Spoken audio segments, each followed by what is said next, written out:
Wow, full house tonight. Hmm. Well, I see a couple friends on here. Very cool.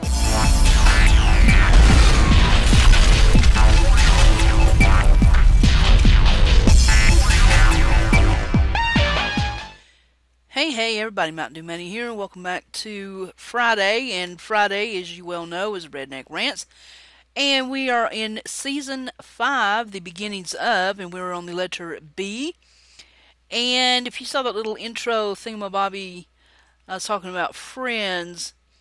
Well, B is for best friend.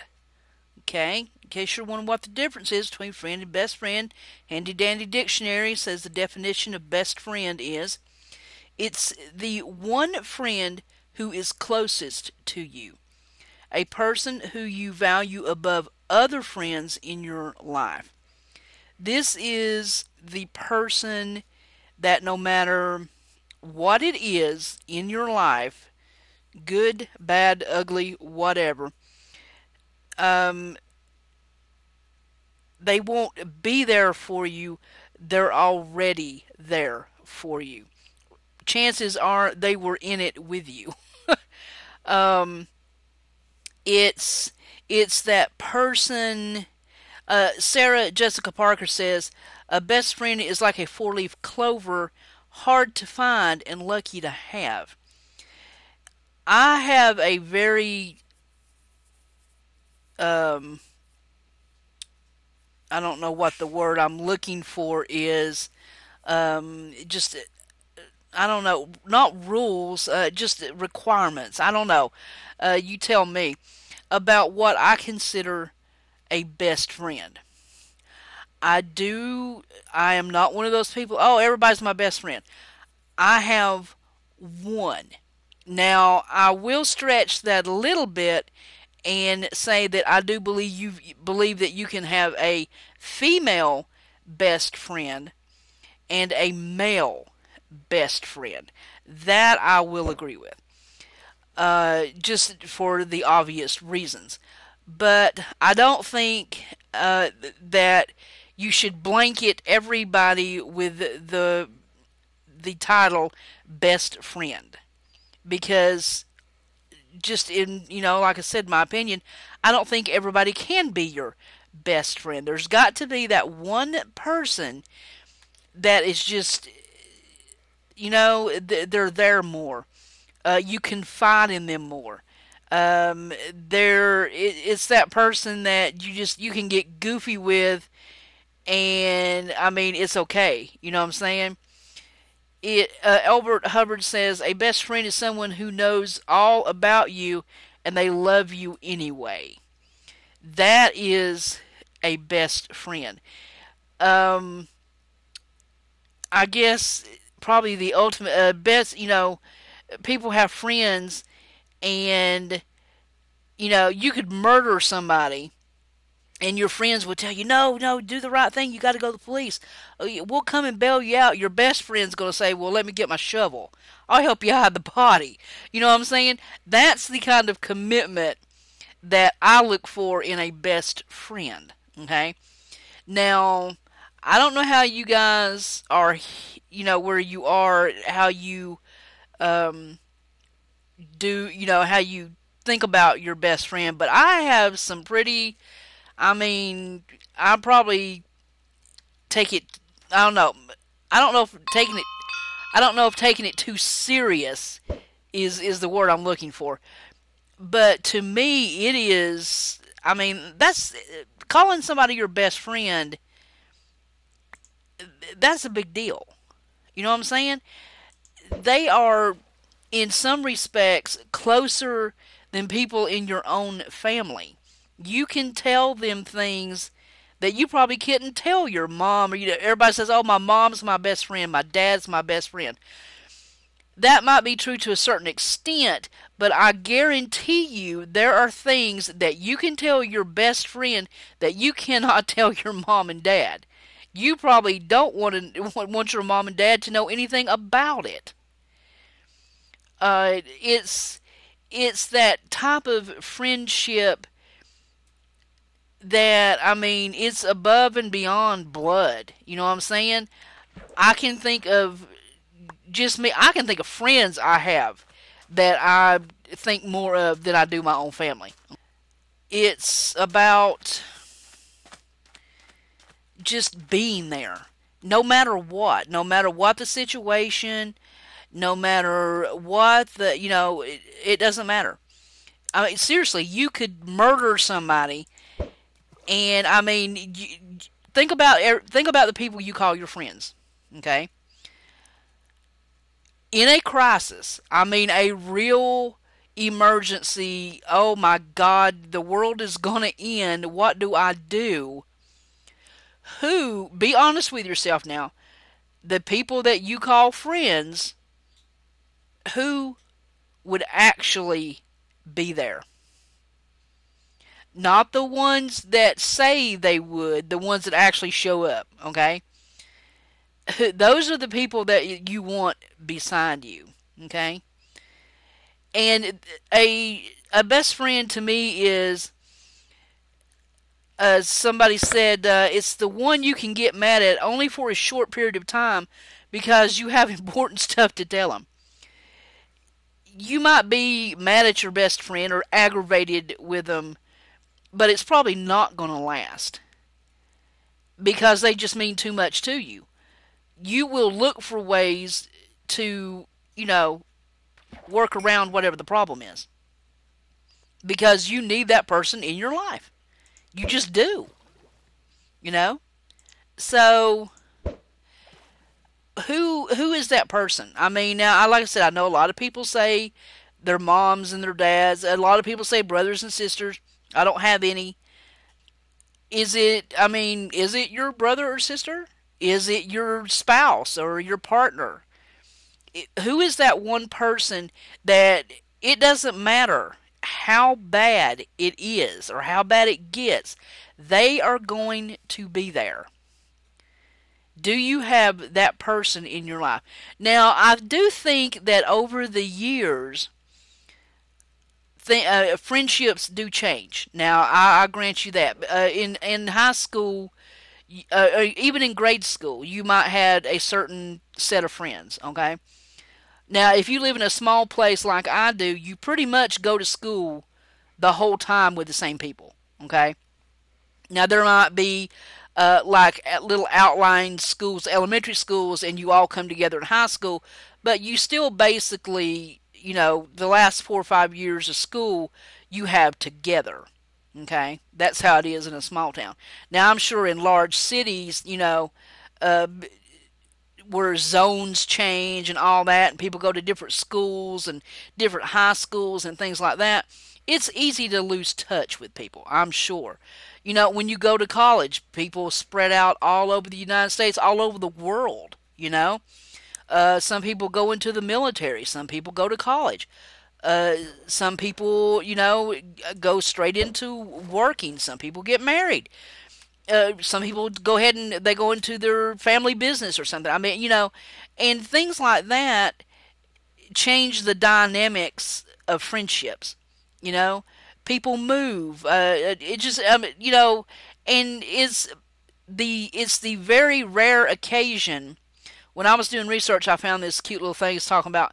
It's a very rare occasion when you have that best friend from the beginning. And the first people that I thought of were Rhett and Link. They have been best friends since first grade. And I think that is just absolutely, and they're still best friends. And, when they were on Jimmy Fallon, they were talking about they made this oath, that they would do something together. They would always do something together. And I think that is so special to have somebody that constant in your life. A lot of us don't get that chance. So, I mean, I'm kind of envious of that because, I would like to say that I've always had the same best friend since the first grade. I have not, but I got friends in my life that I've known a long time since grade school. But I am not one of those people that calls every person that's ever I've ever talked to my best friend. I can't, I don't understand. To me, best friend is just, this person is just so, you know, special in your life. Such, I mean, you can tell, literally, you can tell them anything. Now, how many people in your life do you want to tell everything about you? That deep, dark stuff that even you kind of, ugh, when you think about it. And we've all got those moments or times or things that we go, ugh, God. You know, I know I do. I have some very cringy moments in my life, and I guarantee you that maybe one person knows about it, two people, maybe.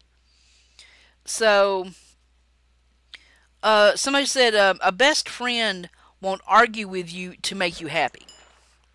If anything, they'll say what needs to be said, no matter if you want to hear it or not.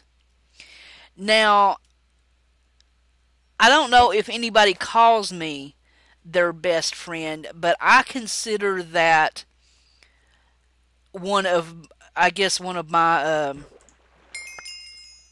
not requirements. It is for me. It's a requirement for me. If you consider me your best friend, that I mean, don't I mean that's fine, but then you have to first of all, you're going to have to accept me for who I am. Okay. Um, the last person on the earth that you want to judge you is your best friend.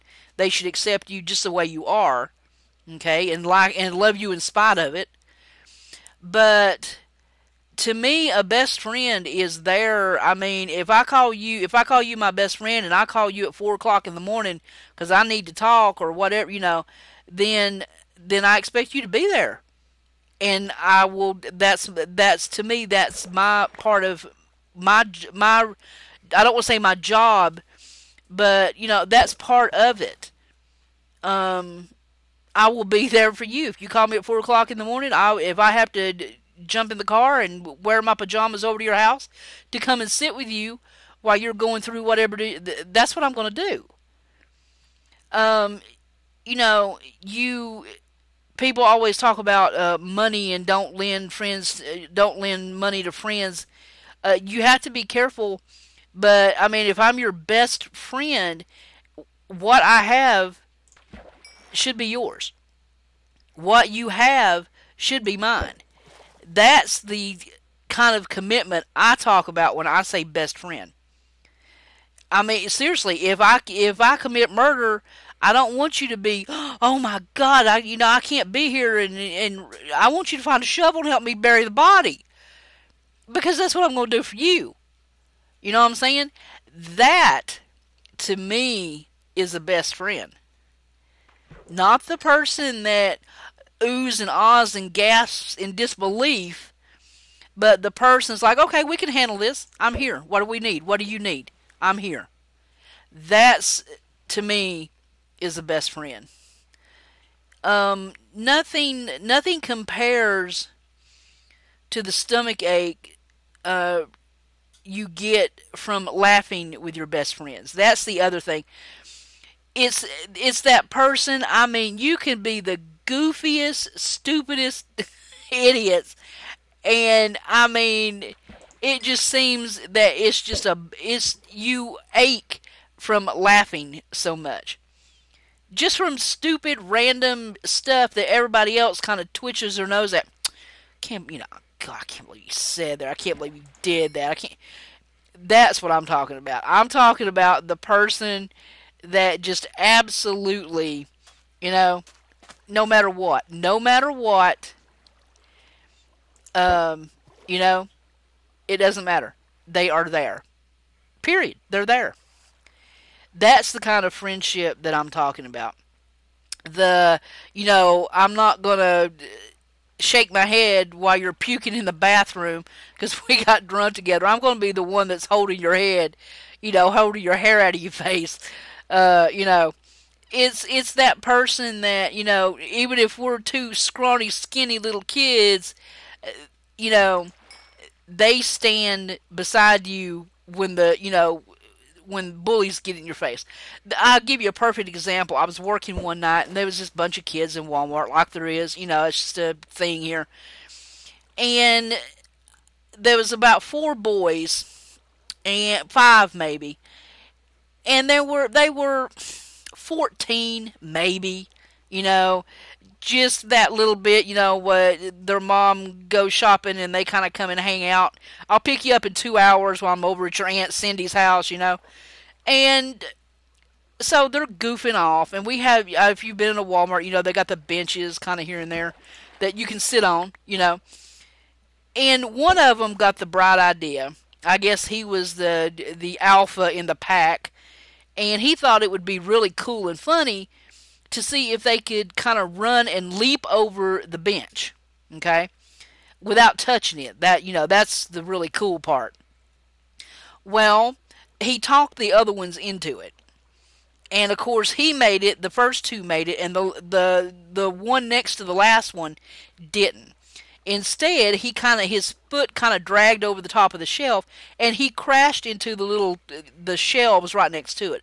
Well, of course, the shelves went everywhere. Everything on the shelves went everywhere. The first three, the alpha and his two cronies, they, sprinted toward the door and left the kid standing there or sprawled out on the floor there. And one of them, he started to duck out, but he did come back to see if his friend was okay. Okay, and I'm now deep down, I'm trying not to laugh because I'm thinking, you know what, you idiot, what did you think was going to happen? Third time was a charm, fourth time was a disaster. So I go up and he's scared to death anyway, and I'm thinking to myself, okay, I won't get. I'm not, I'm not going to throw him out, because obviously he was trying to impress the alpha kid, and I'm like, he's scared enough. But I did I said, okay, I said, now, you need to consider what just happened here, okay? And at the same time, he's helping me pick up the stuff, and he is absolutely white and trembling. He is so scared. And his friend jumps right in and helps him. I said, now, I'm not going to throw you out. I said, yeah. I said, do you see your other three buddies running for the door and laughing? I said, if these are your friends, you need to find some new ones, okay? And he's like, yes, ma'am, I sure do. I said, now, you see this young man standing beside you, helping you pick up the mess you just made? And didn't run for the door? I said, you might want to consider him as your new best friend.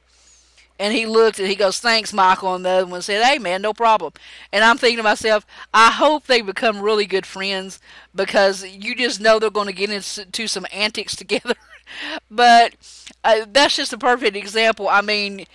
If you call somebody your best friend and things get bad and they head for the door, you probably do not want that person in your life, and you definitely do not want to give them the prestigious title of best friend.